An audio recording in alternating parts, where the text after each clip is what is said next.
आज के video class में हम जिस न्यूमेरिकल प्रॉब्लम पर डिस्कस करेंगे वो न्यूमेरिकल प्रॉब्लम बेस्ड है न्यूटन्स लॉ ऑफ कूलिंग पर, यानी न्यूटन के शीतलन नियम पर। न्यूमेरिकल प्रॉब्लम में जो कुछ भी इंफॉर्मेशन है और जो कुछ भी टास्क दिया जा रहा है वो क्या है, लेट्स सी।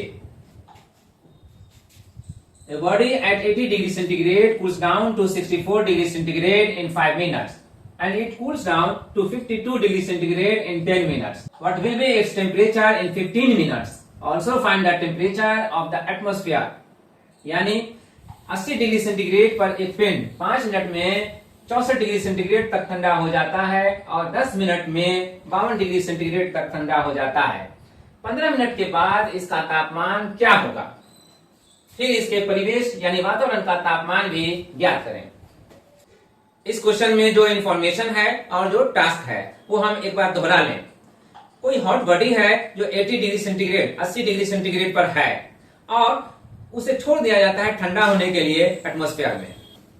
5 मिनट के बाद कोई ऑब्जर्व करता है कि इसका टेम्परेचर 80 डिग्री सेंटीग्रेड से डाउन होकर के 64 डिग्री सेंटीग्रेड हो जाता है और 10 मिनट में यही टेम्परेचर 80 से डाउन होकर के 52 डिग्री सेंटीग्रेड हो जाता है। तो अब सवाल यह है कि अगर इसी तरह से ये ठंडा होता रहे तो फिर 15 मिनट के बाद इसका टेम्परेचर क्या हो जाएगा। टास्क यही है, 15 मिनट के बाद क्या टेम्परेचर होगा इसे फाइंड आउट करना है, यही टास्क है। अब इस टास्क को हम कैसे कंप्लीट करेंगे, हमें इसके लिए Newton's law of cooling help करेगा। न्यूटन्स लॉ ऑफ कूलिंग क्या है इसको हम मैथमेटिकली यहां पर प्रेजेंट करते हैं। न्यूटन्स लॉ ऑफ कूलिंग का जो मैथमेटिकल फॉर्म है वो यही है, dq बाई dt इक्वल होता है k times theta minus theta naught के। अब इसमें जो टर्म जो मीनिंग अंडरस्टैंड करता है वो है LHS में dq बाई dt। ये जो dq बाई dt है वो रेट ऑफ हीट है। अब ये रेट ऑफ हीट चाहे तो गेन ऑफ हीट के लिए हो चाहे तो लॉस ऑफ हीट के लिए हो, लेकिन न्यूटन्स लॉ ऑफ कूलिंग में लॉस ऑफ हीट के लिए होता है, यानी कि ऊर्जा ह्रास के लिए होता है।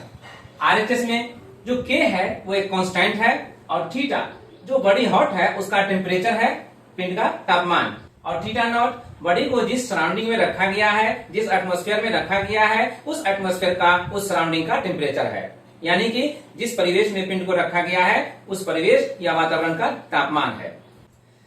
इस इक्वेशन का यूज हम इस न्यूमेरिकल प्रॉब्लम को वर्कआउट करने में करें, इससे पहले हम एक आइडिया लेते हैं स्पेसिफिक हीट कैपेसिटी का। स्पेसिफिक हीट कैपेसिटी यानी कि विशिष्ट उष्माधारिता क्या है, ये वो अमाउंट ऑफ हीट जो किसी बॉडी का जिसका मास 1 किलोग्राम है दिया जाए ताकि उसका टेम्परेचर 1 डिग्री सेंटीग्रेड से या 1 केल्विन से चेंज हो जाए, तो वो अमाउंट ऑफ हीट है स्पेसिफिक हीट कैपेसिटी। यानी कि वो उष्मा जो दिया जाता है 1 किलोग्राम वाले पिंड को उसके तापमान को 1 डिग्री सेंटीग्रेड से या 1 केल्विन से परिवर्तित करने के लिए। परिवर्तन के माने होते हैं या तो तापमान को बढ़ाना या तो तापमान को घटाना, लेकिन इस इक्वेशन में यहाँ जो परिवर्तन होगा वो तापमान को घटाना होगा। तो विशिष्ट उष्मा यानी कि स्पेसिफिक हीट कैपेसिटी किसी बॉडी का हम अगर सपोज कर लें कि वो C है, C, तो इसके माने क्या हुआ, इसके माने यही हुआ कि 1 किलोग्राम मास वाले बॉडी को 1 केल्विन या 1 डिग्री सेंटीग्रेड टेम्परेचर चेंज करने के लिए जो अमाउंट ऑफ हीट चाहिए वो अमाउंट ऑफ हीट C है। तो अब हम इससे कॉन्सेप्ट को इनहेंस करते हैं, आगे बढ़ाते हैं। अगर मास m किलोग्राम वाले बॉडी को दिया जाए तो कितना अमाउंट ऑफ हीट दिया जाए कि उसका टेम्परेचर 1 केल्विन से चेंज हो जाए। इसको पता करने के लिए हमें इसे m से मल्टीप्लाई करना पड़ेगा, तो हम इसे m से मल्टीप्लाई कर देते हैं और तब यह mc हो जाता है। तो mc वो अमाउंट ऑफ हीट हो गया जो मास m किलोग्राम वाले बॉडी को दिया जाता है उसका टेम्परेचर 1 डिग्री सेंटीग्रेड से या 1 केल्विन से बदलने के लिए, चेंज करने के लिए। अब इसमें भी हम एक टर्म और ऐड करते हैं। अगर 1 केल्विन के बजाय या 1 डिग्री सेंटीग्रेड के बजाय d थीटा केल्विन से या d थीटा डिग्री सेंटीग्रेड से टेम्परेचर को चेंज करना हो तो कितना अमाउंट ऑफ हीट देना पड़ेगा। तो अब इसके लिए भी जो चेंज लाना चाहते हैं हम उससे इसको मल्टीप्लाई कर दें। तो चलिए mc इंटू डी थीटा कर लिया, तो mc इंटू डी थीटा वो अमाउंट ऑफ हीट हो गया जो मास m किलोग्राम वाले बॉडी को दिया जाएगा d थीटा से टेम्परेचर को चेंज करने के लिए। मान लीजिए ये टोटल जो अमाउंट ऑफ हीट होता है उसको हम एक्सप्रेस करते हैं dq से। अब ये अमाउंट ऑफ हीट जो बॉडी को चाहिए कितने टाइम में मिलेगा, ये अननोन है। मान लीजिए ये भी dt है, एक स्मॉल टाइम इंटरवल dt। तो पूरे टाइम इंटरवल dt में ये अमाउंट ऑफ हीट dq चाहिए। तो 1 यूनिट टाइम में कितना अमाउंट ऑफ हीट चाहिए, तो ये पता करने के लिए हम dq में dt से डिवाइड करेंगे। इक्वेशन की इक्वलिटी मेंटेन रहे, इसके लिए जब हम LHS में dt से डिवाइड करेंगे तो RHS में भी dt से डिवाइड करना पड़ेगा, और इस तरह से हमें जो इक्वेशन मिलेगा वो ये है।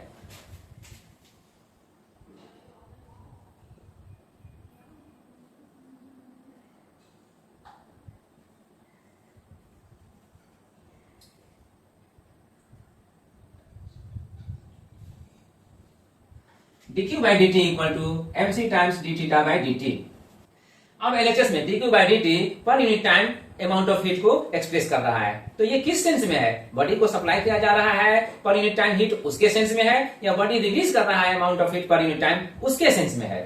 अकॉर्डिंग टू क्वेश्चन बॉडी यहाँ पर कूल डाउन हो रहा है, तो नेसेसरीली बॉडी से हीट रिलीज हो रहा है, इसलिए उस सेंस में हम लेंगे dq by dt को। तो dq by dt यहाँ पर रिलीजिंग अमाउंट ऑफ हीट के लिए है पर यूनिट टाइम। यही चीज यहाँ इस इक्वेशन में न्यूटन्स लॉ ऑफ कूलिंग में भी यहाँ dq by dt एक्सप्रेस कर रहा है। The rate of loss of heat ही हुआ ये भी, तो ये लॉस ऑफ हीट पर यूनिट टाइम और ये लॉस ऑफ हीट पर यूनिट टाइम सेम हुआ। तो अगर ये सेम है तो फिर ये RHS पार्ट भी और ये RHS पार्ट भी दोनों सेम होगा। तो now we proceed from here by equating them. अब दोनों को हम बराबर करके यहाँ से आगे बढ़ते हैं। यहाँ इस इक्वेशन में dq by dt जो LHS पार्ट में है उसको रिप्लेस करते हैं न्यूटन्स लॉ ऑफ कूलिंग में। dq by dt जिसके इक्वल है k times theta minus theta not उससे, तो k times theta minus theta naught equal होगा यहाँ RHS में जो mc times d theta by dt है उससे। अब इसमें थीटा माइनस थीटा नॉट जो अंडर ब्रैकेट टर्म है वो थीटा के वेरिएबल होने की वजह से ये कंप्लीट वेरिएबल हो गया थीटा माइनस थीटा नॉट। इसलिए अब इसे राइट साइड में जो डी थीटा है चेंज इन टेम्परेचर को एक्सप्रेस करता हुआ उसके पास लाते हैं, और डी थीटा से जो अटैच है एमसी डी टी इसको हम आरएचएस से एलएचएस पार्ट लाते हैं बाय ट्रांसपोजिंग मेथड। इस इक्वेशन से अब हमें ये इक्वेशन मिला बाय ट्रांसपोजिंग। तो k by m c times d t equal हो रहा है d theta by theta minus theta naught के। यहाँ पर k एलएचएस पार्ट में k कांस्टेंट था, है कांस्टेंट है, m मास ऑफ बॉडी है ये भी कांस्टेंट है, c specific heat capacity of body है ये भी कांस्टेंट है। तो अब k बाई एम सी ये कंप्लीटली कांस्टेंट हो गया, और इसलिए अब इस कंप्लीट कांस्टेंट के बदले में एक सिंपल हम एक्सप्रेशन यूज कर रहे हैं k dash D theta by theta minus theta not किसके साथ इक्वल कंसीडर करेंगे k टाइम्स डी टी के। यानी कि अब ये हम कंसीडर करेंगे। अब यहां से मैटर बनता है इंटीग्रेशन का। इंटीग्रेशन के लिए बाय इंटीग्रेशन रूल हम कहते हैं चूंकि थीटा वेरिएबल क्वांटिटी है इसलिए इसका एक लिमिट लेते हैं, लोअर लिमिट थीटा 1 और अपर लिमिट थीटा 2, इस बीच में हम इसे इंटीग्रेट करते हैं। तो D theta by theta minus theta not का इंटीग्रेशन हो रहा है इस रेंज में थीटा 1 से थीटा 2 तक के रेंज में। आरएचएस पार्ट में भी टाइम वेरिएबल है इसलिए हम इसे टाइम का इनिशियल वैल्यू t1 और फाइनल वैल्यू t2 लेकर के उस रेंज में हम इसे इंटीग्रेट करेंगे। बट k डैश तो कांस्टेंट है, तो कांस्टेंट होने की वजह से ड्यू टू कांस्टेंट ये k डैश आउट हो जाएगा इंटीग्रेशन से और ओनली एज फैक्टर रहेगा। तो k dash times integration of dt with in the range t2 और t1, यही ना, यही होगा। तो ये आया हमारा इक्वेशन। अब इंटीग्रेशन के रूल से ही ये क्या आएगा और ये क्या आएगा, let's see. By definite integration rule यहां जिसका इंटीग्रेशन करना है तो इसका जो इंटीग्रल होगा वो होगा log theta minus theta not का। रेंज इसका जो अपर लिमिट और लोअर लिमिट है तो यहाँ थीटा 2 अपर लिमिट रहेगा और थीटा 1 यहाँ लोअर लिमिट रखेंगे। और फिर आरएचएस में जो आएगा इसका इंटीग्रेशन k डैश तो एज ए फैक्टर रहेगा ही, ओनली dt का इंटीग्रेशन t होगा और t के लिए अपर लिमिट t2 और लोअर लिमिट t1 देंगे। तो डेफिनिट इंटीग्रेशन के रूल से ही एक बार इस थीटा का हम यहाँ पर जो वैल्यू थीटा 2 है अपर लिमिट उसको पुटअप करेंगे और दूसरी बार यहाँ पर जो थीटा 1 है लोअर लिमिट उसको पुटअप करेंगे, और पुटअप करने से जो वैल्यू आते हैं उसका हम डिफरेंस फाइंड आउट करेंगे। यानी कि theta 2 minus theta naught minus log theta 1 minus theta naught equal to k dash times t2 minus t1। ये आया, अपर लिमिट का वैल्यू ये हुआ और लोअर लिमिट का वैल्यू ये हुआ फंक्शन के लिए। अब बाय लॉग रूल हम यहाँ पर देखते हैं कि ये log m minus log n के फॉर्म पर है और ये log m by n में कन्वर्ट हो जाएगा। इसलिए log theta 2 minus theta naught by theta 1 minus theta not यहां होगा और यह इक्वल हो जाएगा k डैश टाइम्स ये t RHS में यहाँ t2 माइनस t1 जो आ रहा है उसका वैल्यू है। इसलिए अब k डैश t लिखिए या t टाइम्स k डैश लिखिए, both have the same meaning. अब मान लीजिए हम इसका एक इक्वेशन नाम देते हैं, इक्वेशन नंबर 1। तो ये इन जनरल एक इक्वेशन हो गया। अब हम इस इक्वेशन का यूज करेंगे यहां इस न्यूमेरिकल प्रॉब्लम में। जो बॉडी का टेम्परेचर डाउन हो रहा है 5 मिनट में, 10 मिनट में, 15 मिनट में, उसके लिए इक्वेशन नंबर 1 में जो थीटा 1 और थीटा 2 का वैल्यू हमें सिलेक्ट करना है, उससे हम न्यूमेरिकल प्रॉब्लम में जो इंफॉर्मेशन दिया हुआ है उससे हम सिलेक्ट करते हैं। अब हम इन वैल्यूज को इस इक्वेशन में पुटअप करेंगे और फिर पाएंगे। अब ये इक्वेशन नंबर 2 जो आ रहा है, इसी बेसिस पे हम इस इक्वेशन को यूज करके इक्वेशन नंबर 1 को जो 10 मिनट्स में टेम्परेचर वेरिएशन होता है उसको भी एक्सप्रेस कर सकते हैं। और इसलिए जब theta 1 equal to 80 degree centigrade, theta 2 equal to 52 degree centigrade, T1 equal to 0, T2 equal to 10 minutes लेते हैं। तो इक्वेशन 1 को फॉलो करते हुए हमें इक्वेशन नंबर 3 मिलता है, जिसमें log 52 minus theta naught by 80 minus theta not LHS part है और 10 k डैश RHS पार्ट है। कंडीशन नंबर 3 जिसमें टाइम पीरियड 15 मिनट्स हमें लेना है और हमें पता करना है कि आफ्टर 15 मिनट्स टेम्परेचर क्या हो जाएगा। तो उसमें हमें theta 1 once again 80 degree centigrade होगा और थीटा 2 जो अननोन है उसके लिए हम थीटा मानेंगे, सपोज करेंगे। तो theta 2 equal to theta suppose करते हुए हम प्रोसीड करेंगे। और थर्ड ड्यूरेशन दिया हुआ है 15 मिनट्स का, तो हमें T2 लेना है थर्ड टाइम 15 मिनट्स का, 15 मिनट का। अब इससे जो हमें इक्वेशन मिलेगा वो इक्वेशन होगा इन सभी वैल्यूज को जो थर्ड टाइम हमें टेकअप करना है इक्वेशन 1 में पुटअप करते हैं और हमें इक्वेशन नंबर 4 मिलता है, जिसके LHS पार्ट में log theta minus theta naught by 80 minus theta naught equal होगा RHS पार्ट में 15 माइनस k डैश के। अब जो भी इक्वेशन नंबर्स हैं हमारे पास, इक्वेशन नंबर 1, 2, 3 या 4, इनको हम यूज करेंगे यहाँ जो इक्वेशन नंबर 4 में थीटा अननोन है उसको फाइंड आउट करने के लिए। और इस पर्पस में फर्स्ट ऑफ ऑल हम आते हैं इक्वेशन नंबर 2 और 3 पे। यहाँ RHS पार्ट में 3 में 10 k डैश है और 2 में 5 k डैश है। तो अगर 10 k डैश में 5 k डैश से डिवाइड कर दिया जाए तो ये 2 आएगा। इसलिए हम यहाँ पर 3 इक्वेशन नंबर में इक्वेशन नंबर 2 से डिवाइड करते हैं। इक्वेशन नंबर 3 को डिवाइड किया गया इक्वेशन नंबर 2 से और RHS में क्लियरली 5 k डैश से 10 k डैश को हम 2 टाइम्स में कैंसिल कर सकते हैं। तो कैंसिल करने से रिजल्ट आता है 2 का। अब इस रिजल्ट से हम यहाँ जो LHS में देख रहे हैं denominator log 64 minus theta naught by 80 minus theta not, इसको हम RHS में लाते हैं और फिर देखते हैं कि क्या रिजल्ट हमें देता है।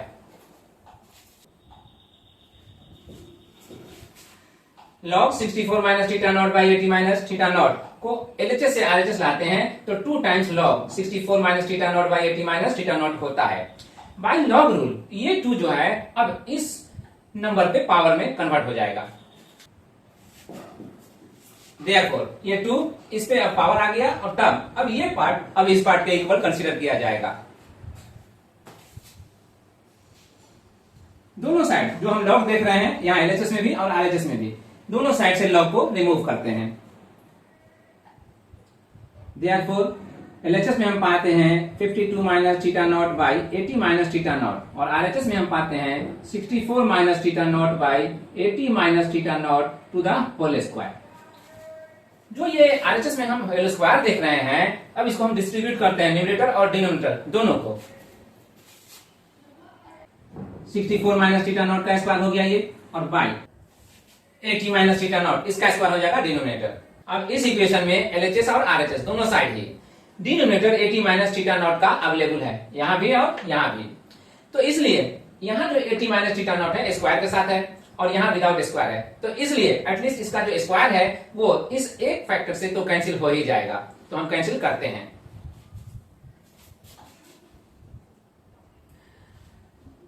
अब इस कैंसिलेशन के बाद जो बचेगा तो 64 माइनस थीटा नॉट का square by 80 minus theta not बचेगा RHS और LHS only 52 minus theta not बचेगा।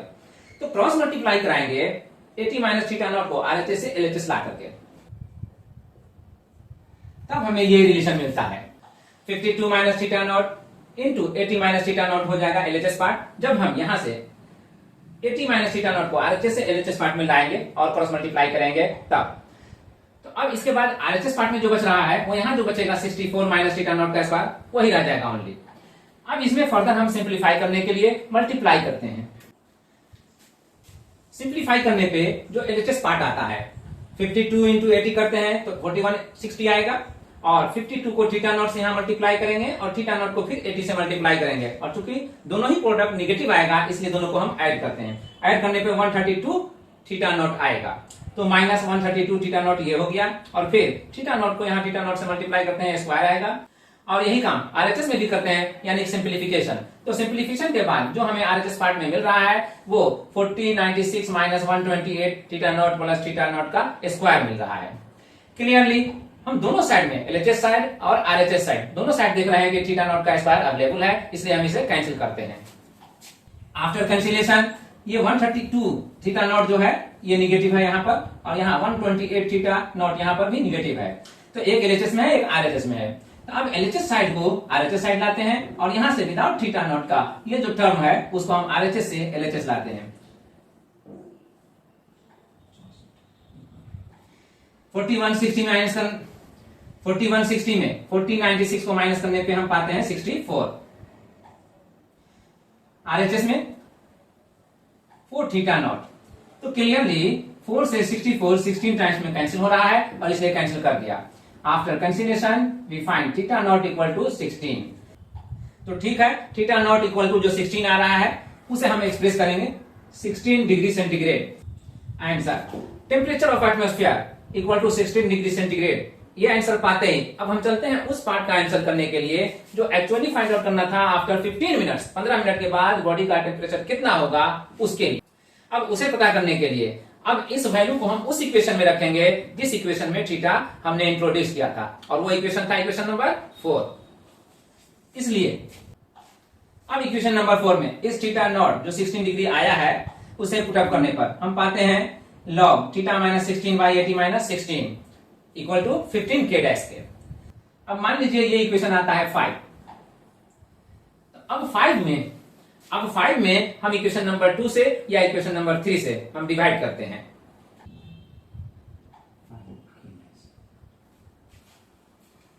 जब इस इक्वेशन नंबर 5 में उस इक्वेशन जो इक्वेशन नंबर 2 था उससे डिवाइड करते हैं, तो एलएचएस पार्ट में जो आएगा वो इक्वेशन 5 का न्यूमरेटर आएगा और डिनोमिनेटर बनेगा इक्वेशन नंबर 2 में जो एलएचएस पार्ट था वो। तो log theta minus 16 by 80 minus 16 by log 64 minus 16 by 80 minus 16 होगा यहाँ पर, और आरएचएस पार्ट में 15 k dash by 5 k dash होगा। क्लियरली यहाँ पर 5 3 15 3 टाइम्स में कैंसिल हो रहा है, और इसलिए कैंसिलेशन के बाद ये हम आरएचएस में 3 पाएंगे। अब यहाँ जो देख रहे हैं यहाँ पर थीटा नॉट जो था वो 16 से रिप्लेस हुआ, तो इक्वेशन 2 में भी जो थीटा नॉट था उसे भी हमने 16 से रिप्लेस कर दिया।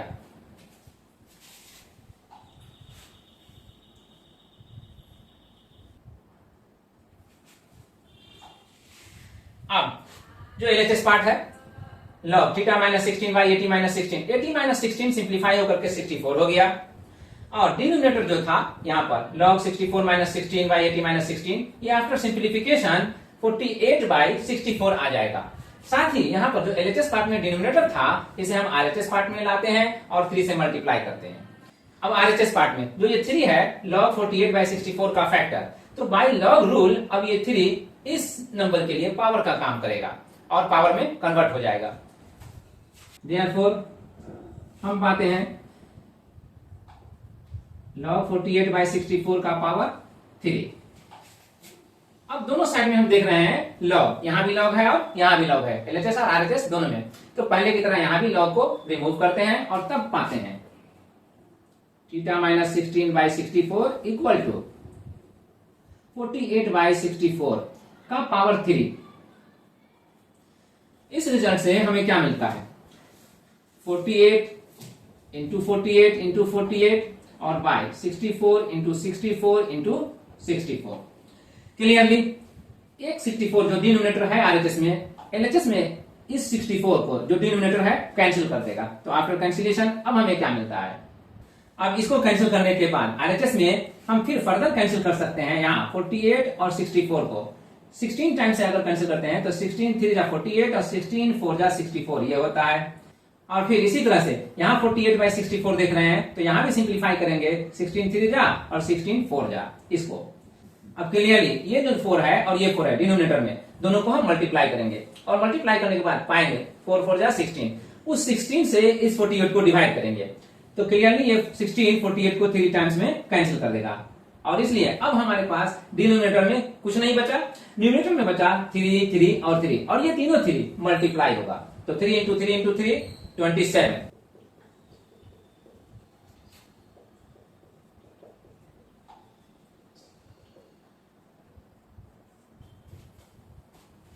अब दोनों रिजल्ट्स को, जिसमें temperature of body after 15 minutes 15 minute के बाद बॉडी का टेम्परेचर क्या होगा फाइंड आउट किया और टेम्परेचर ऑफ एटमॉस्फेयर क्या है इसको भी फाइंड आउट किया और दोनों रिजल्ट को वंस अगेन यहाँ पर फ्रेश कर दिया। इसके साथ ही हमने रियलाइज कर लिया कि ऐसे न्यूमेरिकल प्रॉब्लम्स को वर्कआउट करने में न्यूटन्स लॉ ऑफ कूलिंग किस तरह से हेल्पफुल होता है। तो इसी के साथ आज का वीडियो क्लास ओवर हुआ। मिलते हैं फिर किसी क्लास में फिर किसी दूसरे टॉपिक पर डिस्कशन करते हुए। Thank you.